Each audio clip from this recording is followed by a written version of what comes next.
santé et d'expérimentation volontaire de la peau, candidroquinone à la peau dure. Nous en parlons en ce moment parce que l'État est en train de prendre quelques mesures pour freiner la vulgarisation et l'usage abusif des produits décapants que l'on retrouve dans les trousses des femmes, dans les trousses des Camerounais en général et dans les e-shops, les parfumeries, les pharmacies et les marchés. Pour en parler avec moi sur ce plateau, j'ai à ma droite Madame Ga Virginie. Vous êtes esthéticienne, mais on va quand même dire que vous êtes cosmétologue, puisque vous fabriquez des produits de beauté, des laits de toilette. Oui. Bienvenue à Toilette. Bienvenue. À ma gauche, j'ai Monsieur René Kemoué, vous êtes conseiller en beauté. Oui, mais j'ai vraiment envie de dire que vous avez beaucoup de connaissances en dermatologie. J'ai presque envie de dire que vous êtes conseiller en problème en dermatologie. C'est une spécialité qui n'est peut-être pas apparente, mais vous y êtes presque. Bienvenue à Toilette. Ok, merci beaucoup, madame. On commencera par des choses élémentaires. Dites-nous, comment est-ce que nous devons normalement entretenir notre peau? Parce que maintenant, si je ne mets pas un lait qui coûte 150 000 francs, j'estime que je ne suis pas assez belle, assez propre. Qu'est-ce que je dois utiliser comme savon de manière basique, comme lait de toilette de manière basique, pour être saine, pour avoir une peau saine? Ok, merci madame. Moi, c'est monsieur René Kemoué. Je suis conseiller en beauté et bien-être. Je vais vous surprendre. Oui. Lorsque vous dites que vous allez mettre un lait de 150 000 pour paraître ou être belle. Paraître plus éclatant. Plus éclatant. Ce que je veux vous dire, c'est que la beauté de la peau, oui, en première ligne, passe par la bouche. Ah, et non pas sur la peau elle-même directement. Et non pas parce qu'on tartine à longueur de journée sur la peau. Ah, tiens. Parce que si vous achetez par exemple un lait de 150 000, comme vous avez dit, oui, vous mettez ça chaque jour, mais le jour que vous ne mettez pas le lait, votre peau a un problème. Votre peau paraît un peu plus sèche, plus ridée. Ça veut dire en principe que ce lait de 150 000 ne vous aide pas. Ça masque plutôt les imperfections de votre peau. Les dysfonctionnements de mon épiderme. Évidemment. Alors, il faut se nourrir de l'intérieur pour que le reflet soit sorte maintenant de l'extérieur. Ça veut dire quoi? Comme on parle beaucoup d'hydratation, ça veut dire boire beaucoup d'eau? Boire beaucoup d'eau, oui, manger beaucoup de fruits et légumes, oui, avoir l'esprit zen, ne pas beaucoup se stresser. Oui. Est-ce que bien dormir, c'est pas aussi un ingrédient pour rendre la peau belle? Il y en a énormément. Oui. Il y a tellement de choses à citer que le lait, en principe, les produits de beauté, parfois viennent même à l'avant-dernière position. Vous dites vrai. Madame Nga, êtes-vous d'accord avec lui? Vous fabriquez des laits? Oui, oui. Et il dit qu'il faut commencer par manger ce que vous allez mettre dans le lait? Tout commence par l'alimentation. D'accord. Bien manger, sain et beaucoup d'eau, c'est très bien pour la santé. Alors, est-ce que vous pouvez nous citer quelques aliments qui sont justement gorgés d'eau, en dehors des concombres que l'on nous vante partout, les concombres, en dehors des concombres? Les concombres même déjà, ça éclaircit, c'est un produit éclaircissant. Quand on le prend par la bouche? On le prend par la bouche et aussi pour les masques et autres. Non, je parle de ce que juste manger des concombres en salade, par exemple, tous les matins ou tous les jours, ça aide déjà à améliorer l'éclat de la peau? Très bien. D'accord.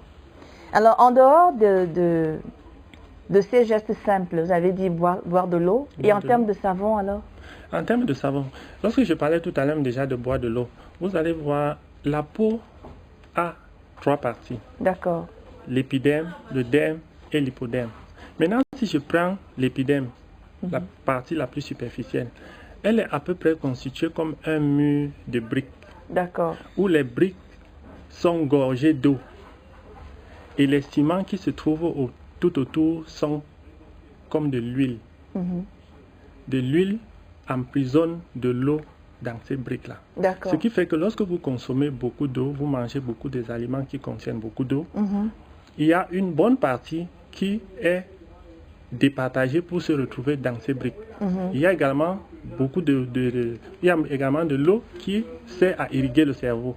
Il y a également de l'eau qui sert à beaucoup de choses dans l'organisme. Donc ce qui fait que oui, ce qui fait que lorsque vous ne faites pas cela, la peau vieillit avant le temps. Et ce qui vous permet donc maintenant d'entrer dans le domaine de la cosmétique. En utilisant maintenant le savon, on utilise le savon pour se nettoyer la peau, parce qu'à longueur de journée, on est au soleil. Je parle de savon exprès, parce que nous avons ce que nous, au Cameroun, on appelle le savon de Macabo, que l'on appelle ailleurs le savon de Marseille.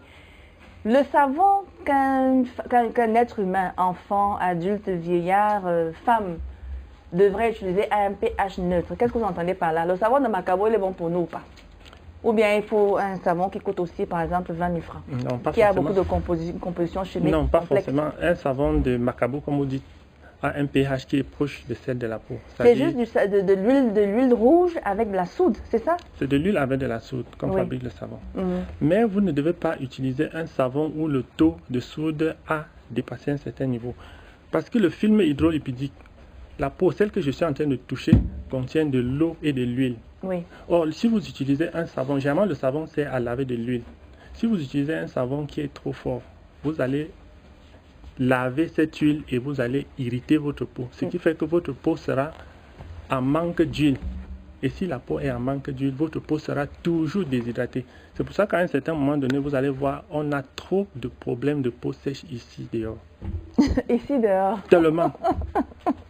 Alors, ce n'est pas déjà ça au début du décapage? Lorsqu'on enlève toute l'huile, toute cette graisse, non, pas tout vraiment. ce gras. Le décapage est à part. C'est quelque chose de différent. C'est quelque chose de différent parce que dans ce savon, on ajoute des agents dépigmentants. D'accord.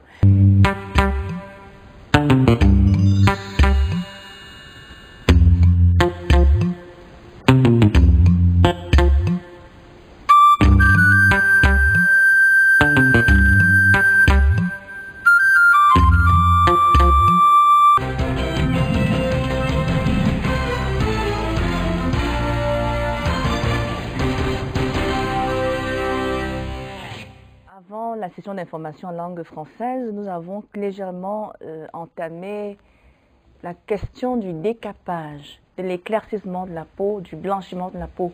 Apparemment, il n'y a pas une grande différence entre ces trois phénomènes. Apparemment, pour moi, il n'y a pas une grande différence. Pourquoi? Il n'y a pas une grande différence. Pourquoi? Parce que lorsque vous utilisez un produit qui détourne la couleur naturelle de la peau, ça devient problématique. Si je prends par exemple la mélanine, qui nous sert de protection contre le soleil par exemple. Contre les rayons UV. Contre les rayons ultraviolets, et également contre le froid aussi. Vous allez vous rendre compte que si j'utilise un produit, que ce soit l'hydroquinone, le glutathion, l'acide kojique, qui a pour but d'empêcher les mélanocytes de produire de la mélanine. Cette mélanine qui est donc de couleur brun foncé en fonction des types de peau, qui protège donc ma peau. Si j'utilise un corticoïde qui va empêcher cette production, ça veut dire en principe que ma peau ne sera plus protégée. Peu importe si je m'éclaircis peu ou si je me décape. Sauf que l'éclaircissement, les dégâts sont limités par rapport au décapage. Parce que dans les ingrédients, c'est le pourcentage d'ingrédients. Il y a des hydroquinones, on va vous dire 2%. L'hydroquinone, on va vous dire 10%. Mais vous ne verrez jamais ça sur l'étiquette. Il y a tromperie. Il y a tromperie. Ça existe partout. Pourtant, c'est interdit. Pourtant, c'est interdit. En France, par exemple, l'hydroquinone a été interdit depuis novembre 2001 à visée cosmétique. D'accord. Voilà. À visée médicale, on autorise. Là, ce sont les dermatologues qui prescrivent. L'hydroquinone sert à quoi, en fait? On les retrouve dans les plantes aussi, quand même. En principe, l'hydroquinone, on les retrouve également dans les plantes. Vous allez voir, l'hydroquinone, on découvre l'hydroquinone pour la dépigmentation. Comment? Je ne sais pas si on est... C'est vrai, on va arriver, mais... Bon, le temps est court, c'est vrai. Effectivement. On découvre l'hydroquinone comment? C'est dans une usine de teinture de jeans aux États-Unis pendant la période coloniale, que les Noirs qui travaillent dans ces usines-là se rendent compte qu'en travaillant sans les gants, le produit qu'ils utilisaient pour teinter les jeans essayait un peu de les éclaircir. Ils se sont donc dit, ok, si l'hydroquinone nous éclaircit, ça veut dire qu'on peut prendre ça, utiliser et être comme les Blancs pour ne plus être maltraités. Voilà. C'est donc pourquoi l'hydroquinone entre maintenant dans la fabrication des produits cosmétiques. De beauté. Oui. Et l'hydroquinone a également été utilisé pour le développement des photos. Avant, il y avait les photos, il fallait faire le cliché, il fallait développer le cliché. Oui. C'est donc avec l'hydroquinone qu'on le faisait. D'accord. Alors, Monsieur Komwe explique que éclaircir la peau, c'est déjà dénaturer la nature de dénaturer la peau authentique que la nature vous a donnée à votre naissance. Mais vous êtes cosmétologue, vous fabriquez des laits de toilette éclaircissants sûrement. Alors, est-ce que c'est possible qu'on éclaircisse la peau sans l'abîmer? Très possible. Comment? Avec des produits naturels. Oui, c'est-à-dire? C'est-à-dire des trucs comme le citron, quand tu l'utilises pas l'excès, hein, parce que l'excès, ça sèche la peau. Oui. Donc, quand tu vas faire peut-être certaines compositions, comme dans mon institut de beauté, Vigistar, moi je conseille le décapage naturel. Le décapage, ça a déjà l'air péjoratif. Hein? Tu vois? Donc, celle qui veut l'éclaircir. Vous redonnez l'éclat à la peau? L'éclat à la peau, oui. Parce que éclaircir la peau veut peut-être dire qu'on écorche la fine couche. On l'hydrate. Vous l'hydratez? Oui, on l'hydrate naturellement. Et c'est faisable. Oui, il y a du citron, il y a du concombre. La carotte? La carotte, du curcuma, dans des gommages à base de ces produits. Alors, apparemment, lorsqu'on utilise le citron, vous devez éviter de vous exposer au soleil. Au soleil, mais c'est pour ça que j'ai mentionné pas trop, parce que le citron à l'excès sèche la peau. Donc, des gouttes, généralement, c'est 3 à 4 gouttes dans une boîte. Gouttes de quoi? Huile essentielle de citron ou bien citron naturel? Il y a l'huile essentielle qu'on utilise quand on veut composer un lait. Il y a maintenant des gommages. Il y a après ton sauna, hammam, il faut maintenant un gommage naturel au curcuma. Par exemple, tu prends le curcuma et quelques gouttes de citron. Oui. Ça te fait un très bon gommage naturel. Alors, c'est également vous, les cosmétologues, qui nous proposez les peelings. Le peeling, à mon avis, est très dangereux pour la peau. Vous confirmez ou pas? Je confirme. Oui. Comment est-ce qu'on doit utiliser le peeling? Pourquoi même il existe? Bah, moi, je sais pas. Parfois, généralement, dans nos instituts, c'est des clientes qui débarquent avec, voilà, j'ai besoin de ci, j'ai besoin de ça. Mais elles prennent ça chez les cosmétologues que vous êtes. Oui, mais généralement, moi, je ne supporte pas trop parce que je sais le danger que cela apporte à la longue. Donc, mes clientes, vraiment, celles qui veulent me suivre, c'est du côté, après ton sauna, hammam, prends tes trucs gommants naturels. Est-ce que le sauna, le hammam, est-ce que ça n'abîme pas la peau? Non, on ne fait pas l'excès. Ça n'abîme pas. Ça veut dire quoi? Elle séjourne dans un sauna, c'est 30 minutes maximum? Oui, mais pas tout le temps. Avec des repos? Même s'il y a des accidents thermiques, hein?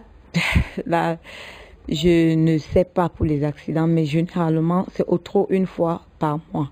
Mais nos clientes abusent parfois d'elles-mêmes. Mais c'est vous les conseillers en beauté? Certaines ne veulent pas. Elles te disent non, je veux.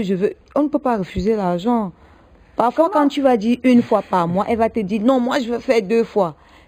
Tu vas faire comment? Tu es obligé d'accepter. Parce que vous devez assumer les conséquences après. Dites, moi j'ai envie de vous appeler docteur.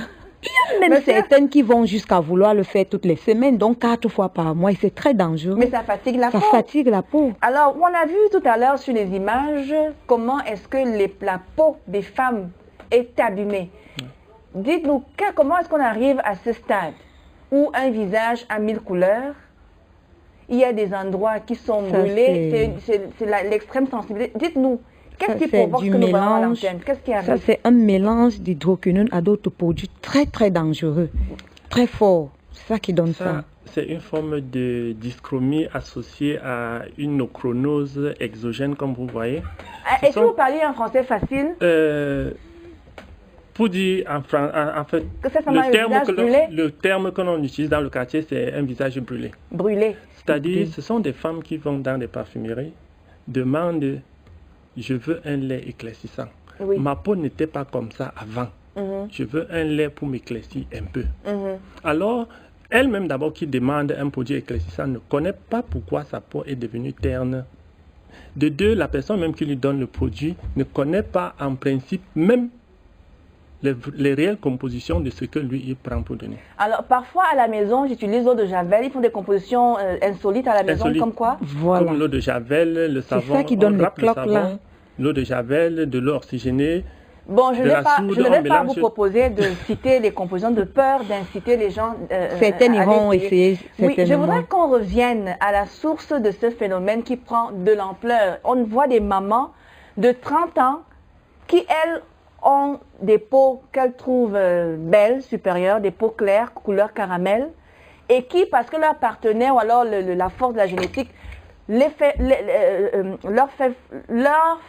font faire des bébés moins clairs, commencent à faire le décapage à leurs enfants.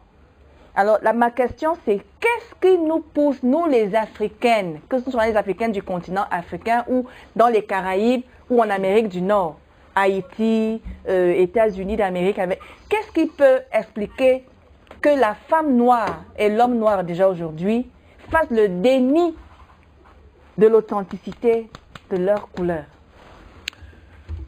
Moi, je peux appeler ça de l'ignorance et de l'illettrisme mental. Excusez-moi le terme, vraiment, parce que lorsqu'un être humain décide de prendre un produit pour changer la couleur de sa peau, oui, ça veut dire qu'il y a quelque chose qui manque. Il fait le déni parce qu'il y a un complexe d'infériorité. C'est dû à quoi? L'esclavage, le colon, c'est dû à quoi? Je peux dire un complexe d'infériorité, c'est à peu près comme la drogue. C'est-à-dire, vous voyez un enfant qui commence à prendre de la drogue. Malgré tout ce que vous faites, oui, l'enfant sera toujours tenté, développe une addiction et la drogue détruit cet enfant. Lui-même, il sait que la drogue le détruit, mais il ne veut pas arrêter. Bon, on aurait aimé avoir un anthropologue ici, mais je sais, dans votre cadre, votre association, vous avez fait des études là-dessus. Oui. Oui. Je pense que sur un plan anthropologique, on peut expliquer ce phénomène de déni des femmes africaines de leur nature. On les défrise, on porte des greffes, la couleur de notre peau ne nous plaît pas. Même quand on est caramel, on veut devenir blanche. Toujours blanc. C'est dû à quoi? Le mythe de la peau blanche? On a des complexes, c'est dû à quoi? Regardez un peu, c'est un complexe. Oui. Sur 10 personnes qui se mettent en face d'un blanc, oui, pour dialoguer, vous avez autour de 30 secondes pour que cette femme qui est en face d'un blanc commence à wattiser, comme on dit. Oui. Ça, c'est déjà un complexe d'infériorité. Elle ou il se dit que non. Comme je suis devant un blanc, il faut que j'essaye de parler comme lui. Oui.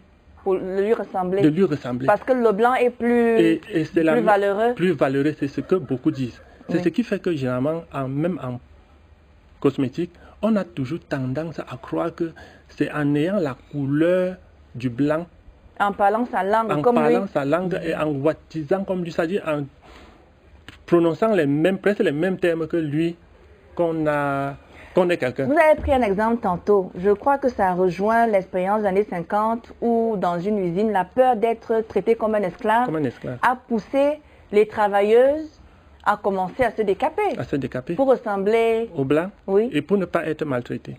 Mais Jacques Famin Ndongo, c'est toujours d'après vos propos, hein, oui, nous aurait mis les points sur les i à ce propos. Voilà.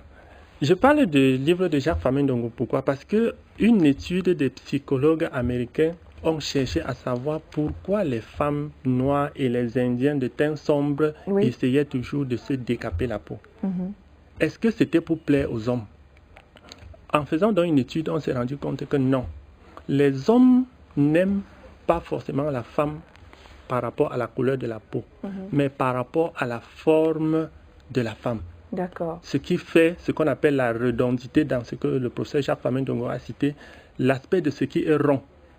Et les Blancs ont copié cela en Afrique pour aller chez eux faire ce qu'on appelle de la chirurgie esthétique. Oui. Pour avoir du volume au niveau des seins et au niveau des fesses. Tout cela vient d'Afrique. Alors d'où vient-il que nous allons maintenant chercher à vouloir copier pour être comme le blanc? Alors, est-ce qu'il y a rapidement, parce qu'on s'enchaîne à la fin, est-ce que vous connaissez des lois là-dessus qui veulent garder l'authenticité africaine ou pas encore? Alors, qu'est-ce que vous suggérez? Des lois, pas vraiment, sauf que le gouvernement camerounais est en train de faire déjà beaucoup d'efforts, même déjà au niveau de la Nord, pour essayer d'interdire la commercialisation et l'importation même des produits cosmétiques éclaircissants. Ils sont en train de travailler là-dessus. Et vous, pour que les femmes aient un teint propre, mais pas éclairci ni blanchi, qu'est-ce que vous recommandez? Moi, je les recommande d'utiliser toujours les produits naturels. De bien manger. De bien manger, Oui. boire assez d'eau, et être moins pensif, parce que le stress détruit la femme. D'accord. Et la Généralement. peau. Et On la voit peau les aussi, petites. oui, ça se reflète sur la peau. D'accord. Alors, ne partez pas, si c'est possible, on aura au moins 2 minutes de supplément ce soir. C'est le supplément sport et on parle de Nambudo. Regardons.